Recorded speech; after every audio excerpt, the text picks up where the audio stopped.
faire un petit jeu, si vous voulez, c'est-à-dire celui de vous proposer une photo et en regardant cette photo, dites-nous ce que ça vous ramène à l'esprit. C'est pas un test psychologique, absolument pas. C'est vraiment tout simplement vous conduire dans la discussion qui nous intéresse ici. Je vous en prie, la première photo pour Madame.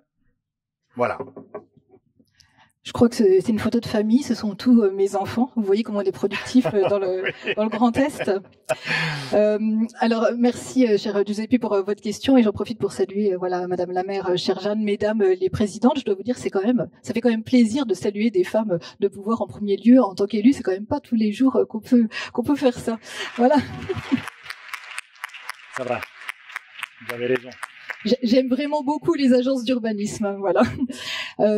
Et bonjour à toutes et tous. Donc effectivement, donc je suis la présidente du comité de bassin Rhin-Meuse. C'est quoi le comité de bassin Rhin-Meuse? C'est une assemblée qui est constituée de toutes les parties prenantes dans le domaine de l'eau et qui a pour mission, entre autres, d'élaborer le programme d'intervention de l'agence de l'eau, qui a pour but de faire en sorte d'améliorer la qualité et la quantité de l'eau sur le bassin.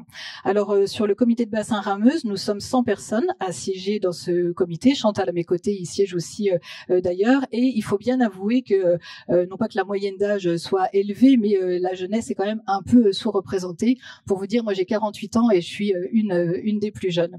C'est la raison pour laquelle vous avez fait le Parlement des jeunes. Voilà, et du coup, lors de ma prise de fonction, effectivement, j'ai souhaité mettre en place une sorte de comité de bassin des jeunes pour qu'on entende davantage la voix de la jeunesse, et pour le coup, l'ensemble de mes collègues ont immédiatement adhéré à cette idée. Donc chez nous, cette voix de la jeunesse, ça s'est concrétisé par la mise en place d'un Parlement des jeunes pour l'eau, qui est constitué de 40 jeunes âgés de 16 à 27 ans, à parité, 20 garçons et 20 filles, qui sont représentatifs de l'ensemble du bassin et qui sont désignés pour 2 ans. On les a choisis sur candidature. Il y en a une 70 d'entre eux qui ont déposé leur candidature, et on les a recrutés sur leur motivation, sur leur répartition géographique, et puis sur la diversité aussi de leurs profils. Et une des choses sur laquelle on a été particulièrement attentif, c'est qu'on souhaitait que la question financière soit pas un frein à leur engagement. Donc on a décidé de prendre en charge tous leurs frais de déplacement, de restauration et d'hébergement pour leurs réunions. L'objectif de la mise en place de ce Parlement des jeunes, il est vraiment triple. C'est faire monter en compétence ces jeunes, leur apporter des connaissances, leur faire vivre des aventures qu'ils n'auraient pas forcément vécues avant. Le deuxième objectif, c'est d'entendre leurs paroles, qu'est-ce qu'ils ont à nous dire sur un certain nombre de sujets. Et le troisième objectif, c'est leur permettre de mettre en place un certain nombre d'actions qu'ils auront eux-mêmes initiées. Alors là, ça fait un peu moins d'1 an que ce Parlement des jeunes pour l'eau est effectif dans notre bassin. Qu'est-ce qu'ils ont fait? Donc ils se sont réunis plusieurs fois en séance plénière. Par exemple, la première de leurs séances plénières, ça s'est fait autour de l'événement qui s'appelait Ici on agit à Nancy en avril dernier, qui était un événement du groupe EBRA où ont pu être exposées plein d'actions en faveur du changement climatique. Qu'est-ce qu'on fait concrètement? Donc ils ont pu participer à des colloques, à des réunions, échanger avec des exposants. Ils ont pu faire des visites de terrain pour aller visiter des cours d'école désimperméabilisées avec la ville de Nancy. Ils ont pu aussi répondre à une web radio de collégiens autour des questions écologiques. C'est intéressant de voir des jeunes parler à des encore plus jeunes qu'eux. Et puis une séquence qui leur a beaucoup plu aussi, c'est qu'avec une MJC qui les avait sollicités, ils ont réalisé des interviews des personnalités présentes lors de ce colloque, et ils ont notamment pu interviewer Valérie Masson-Delmotte. Ils ont fait encore une autre séance plénière pas plus tard qu'il y a 2-3 semaines ici à Strasbourg. Ils ont fait encore beaucoup de visites de terrain puisqu'ils sont allés voir la station d'épuration de Strasbourg, qui est une des plus grosses de France. Ils ont pu aussi aller visiter l'usine d'hydroélectricité d'EDF à Rhino, où ils ont pu encore faire des ateliers autour de la gestion de l'eau en Europe. Et puis au-delà de ces séances plénières, il y a aussi on leur permet au comité de bassin d'intervenir dans un certain nombre d'événements ou de participer s'ils le peuvent, ou bien si ça les tente. La semaine dernière, par exemple, on a eu notre première conférence territoriale du bassin. Ils ont pu participer à cette conférence dans les ateliers et faire entendre la voix de la jeunesse, où ils avaient pu en juillet m'accompagner lors des 75 ans de la conférence internationale sur le Rhin à Düsseldorf. Merci. Je vous en prie, Giuseppe. Merci beaucoup. Et je passerai maintenant à Madame Barseguian en tant que maire de Strasbourg. Là aussi, même jeu que Madame Bardot a joué. La photo pour notre maire de Strasbourg. Voilà, ça doit vous parler. Oui, bonjour à toutes et à tous et très heureuse d'être avec vous et merci à l'ADUS et à l'AFNO pour l'organisation de ces rencontres. Évidemment, très heureuse que ça se passe ici dans notre belle ville de Strasbourg. Et effectivement, ça a été dit dans l'introduction, Strasbourg, c'est une ville d'eau, à la fois en cœur de ville et vous le voyez notamment autour du Parlement européen avec Lille et tous ses affluents avec la Bruche. Mais évidemment, c'est la ville sur le Rhin. Qui d'ailleurs historiquement avait plutôt tendance à tourner le dos au Rhin du fait des inondations de toute j'allais dire d'environnement qui paraissait peut-être un peu hostile, et finalement toute la stratégie d'urbanisme qui est portée notamment par François Chesel et mes collègues, c'est de finalement se retourner vers le Rhin et face à l'Allemagne de pouvoir dresser de véritables coopération. Alors oui, cette photo me parle beaucoup à titre personnel, mais aussi en tant que maire. Il s'agit de l'île du Rorschollen, au sud de Strasbourg, à quelques kilomètres au sud de Strasbourg. Ça me parle au niveau personnel et les organisateurs, c'est bien de l'organiser, savent très bien ce qu'ils font parce que j'ai travaillé comme jeune active professionnellement sur la valorisation et la protection des milieux naturels rhénans, voilà, dans ma première vie professionnelle à Strasbourg, il y a une vingtaine d'années de cela, et donc justement mon métier c'était de valoriser ces écosystèmes rhénans absolument incroyables, des milieux alluviaux. Vous savez peut-être que vous ne savez pas que la bande rhénane, donc tous ces espaces naturels du Rhin sont classés zones humides d'importance internationale au titre de la convention de Ramsar, et ce sont des écosystèmes absolument exceptionnels. Et en fait, cette île du Rorschollen, elle raconte plutôt bien l'histoire du Rhin, qui a été, j'allais dire, dompté, canalisé, réaménagé au XIXe siècle et au XXe siècle pour permettre la navigation, pour limiter les risques d'inondation, pour produire de l'électricité, donc pour un certain nombre d'usages, et donc qui était favorable évidemment aux activités humaines, mais ça a pu avoir pour conséquence d'assécher un certain nombre de ces milieux, et l'île de Rorschollen, ça a été justement le cas, et donc a été décidé en 1997 de la classer comme réserve naturelle nationale, qui est aujourd'hui gérée par la ville de Strasbourg. C'est pour ça que ça me concerne au premier chef en tant que maire de Strasbourg, et c'est vraiment une île qu'on peut visiter. Alors c'est une réserve naturelle nationale, donc il y a évidemment un niveau de protection élevé avec un certain nombre d'activités qui sont interdites, et pour autant il y a des circuits de découverte, il y a un observatoire pour les oiseaux puisque c'est un site ornithologique assez fantastique. Il y a aussi encore de l'activité puisqu'on a une ligne électrique, la ligne RTE. Voilà, donc c'est un véritable défi pour la gestion du site, et donc on doit trouver un équilibre entre la préservation écologique et les exigences techniques. Et je crois qu'on y avait même installé des vaches communales, des vaches municipales, Highland Cattle, pour pouvoir entretenir ce site au pied des pylônes électriques. Et puis c'est un site qui joue un rôle essentiel dans la stratégie internationale de gestion des crues du Rhin, en coopération évidemment avec la rive allemande et avec donc toute cette coopération transfrontalière. Et donc c'est vrai que c'est vraiment intéressant. Il y a plusieurs programmes aujourd'hui qui ont pour but de restaurer ces milieux naturels exceptionnels que sont les milieux alluviaux du Rhin, notamment sur l'île du Rorschollen. C'est un projet Life Plus. c'est le plan Rhin Vivant conduit avec Voies navigables de France et donc toute l'idée à chaque fois c'est de redonner vie à ces habitats alluviaux, de renforcer ces écosystèmes et de permettre à la biodiversité de reprendre toute sa place. C'est aussi de redonner de l'espace aux fleuves. Donc voilà, beaucoup de projets avec aussi de l'expérimentation scientifique et comme je le disais de la coopération et notamment de la coopération franco-allemande. Donc voilà, un site assez exceptionnel d'ailleurs que je vous invite à découvrir. Là, vous n'aurez peut-être pas le temps parce que le programme des rencontres est incroyable, mais lors de votre prochain séjour à Strasbourg. Merci beaucoup. Merci vraiment, Madame Barsegian.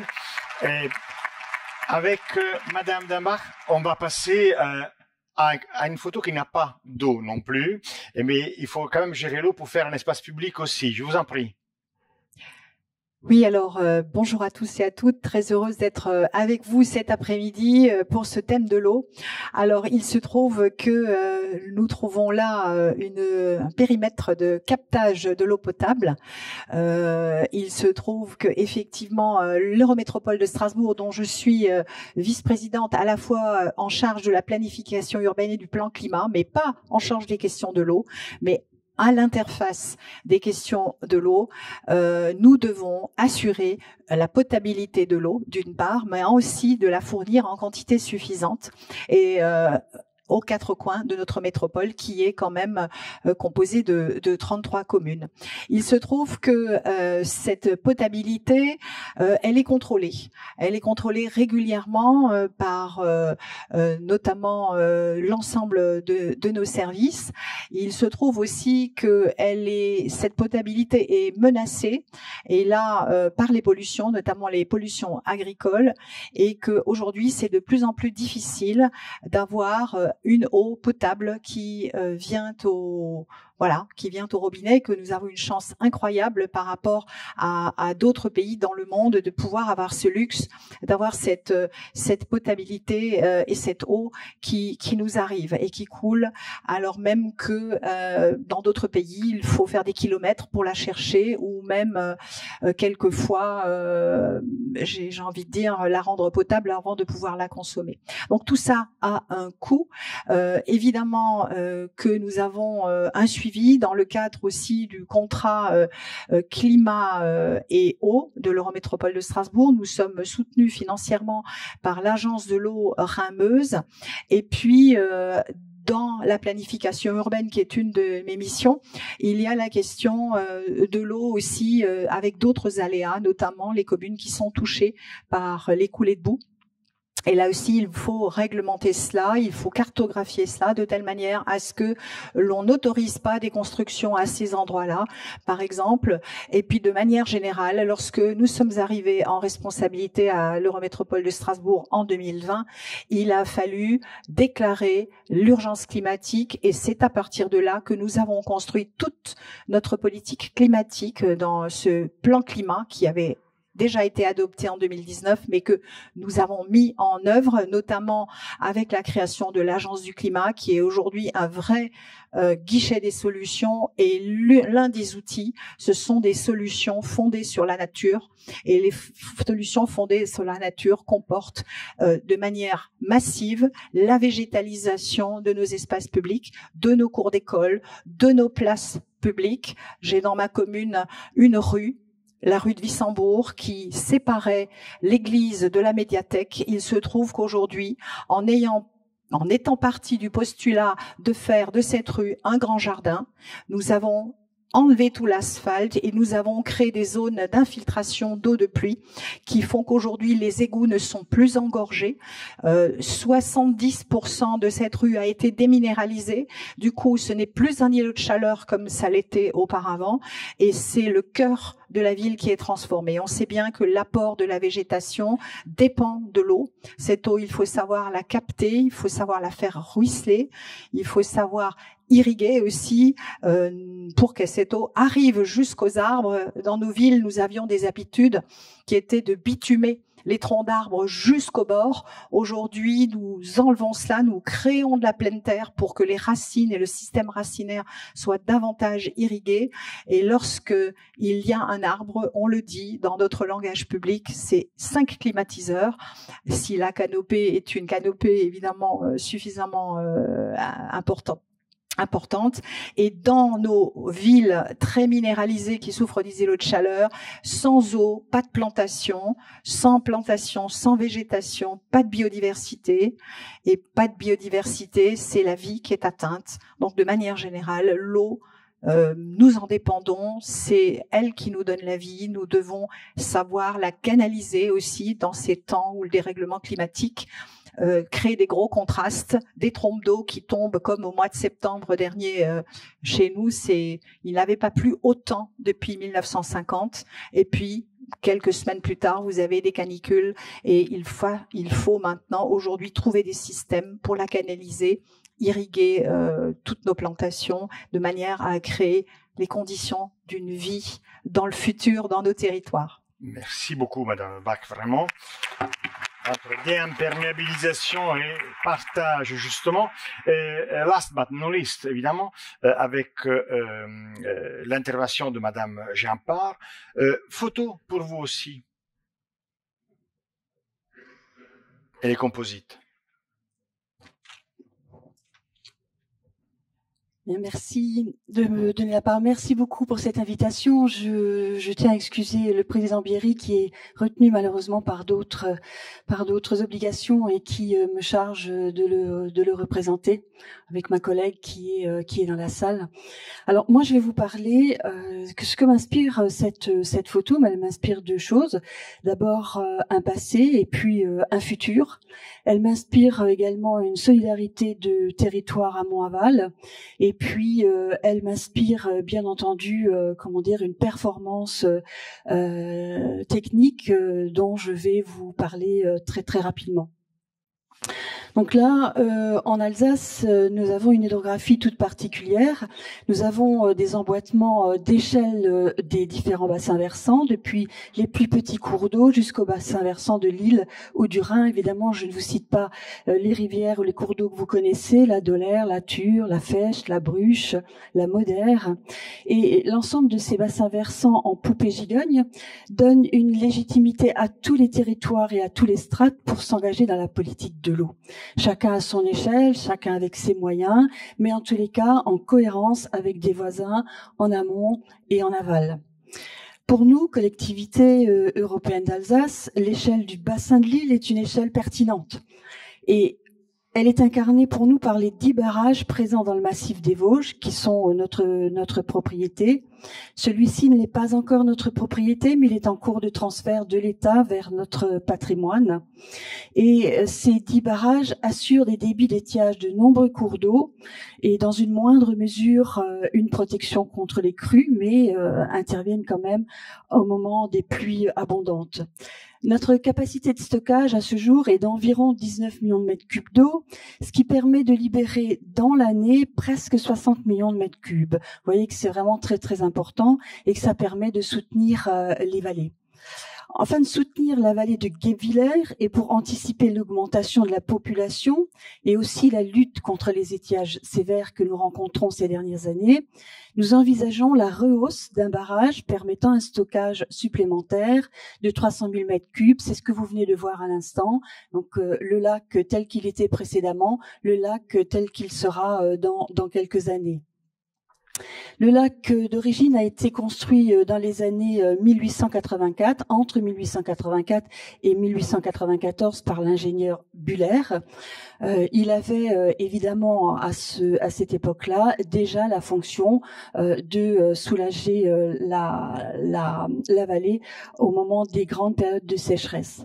Alors, si l'on devait retravailler ou repenser de la même manière que fin du 19e siècle, eh bien, on chercherait une vallée aller à inonder et puis on chercherait des solutions de stockage d'eau. Sauf que de nos jours, il est très difficile d'envisager la construction de nouveaux ouvrages de cette ampleur-là pour de multiples raisons qui sont très certainement de bonnes raisons, des raisons environnementales, réglementaires contraignantes. Et donc nous avons été obligés de réfléchir tout à fait différemment. Comment est-ce que nous avons réfléchi? En se servant de ce qui a été fait historiquement et en se disant qu'avec un petit peu de modernité, un peu d'ingéniosité, surtout beaucoup d'ingéniosité d'ailleurs, on arriverait à trouver une solution pour alimenter en eau potable pendant ces périodes de sécheresse. Cette rehausse de 3 mètres, c'est pas simplement relever le barrage de 3 mètres et puis se dire derrière on rajoute 300 000 mètres cubes d'eau et puis voilà, donc du coup les pêcheurs ont plus de surface pour s'adonner à leur sport favori. C'est bien plus complexe que ça. Il faut évidemment respecter la biodiversité. Il y aura très certainement des routes à déplacer. Il y aura un mode de fonctionnement tout autour de ce lac qui sera complètement à repenser. Les habitants et les voisins auront à se réapproprier ce site qui est un site historique de promenade, de tourisme et même d'aventure. En tous les cas, vous voyez que nous travaillons à soutenir les rivières, les agriculteurs aussi, et puis nous cherchons évidemment à trouver les solutions les plus faciles et les moins onéreuses, en sachant que ce projet étant tellement séduisant que la collectivité européenne d'Alsace a élargi les études de faisabilité sur l'ensemble de ces barrages, justement pour éviter qu'il ne soit reconstruit quelques réserves d'eau ailleurs, ou en tous les cas pour préserver ce beau paysage alsacien que nous avons. Mais... Voilà, donc vous voyez, on le disait, le changement climatique impacte directement la place de l'eau dans les territoires alsaciens. Elle manque régulièrement sur les crêtes des Vosges pendant les sécheresses récurrentes. Par contre, à l'inverse, elle génère des dégâts majeurs et on garde en mémoire les inondations dans le nord de l'Alsace en 2024. Pour la commune de Dimmeringen, par exemple, ça a été pour elle l'événement d'inondation le plus important de son histoire.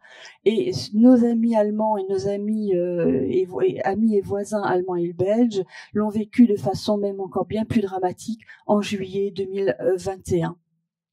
Voilà, donc c'est cela que m'inspire cette magnifique image que j'aime beaucoup, c'est l'histoire et le futur que l'on prépare pour les jeunes. Audrey Bardot vous l'a dit tout à l'heure, nous collaborons beaucoup justement à travailler avec les jeunes, à culturer les jeunes sur la question de l'eau et puis leur apporter peut-être pas des réponses, mais notre savoir de manière à ce que eux puissent trouver des réponses et des solutions qui seront adaptées à leur génération. Merci beaucoup. Merci à vous tous.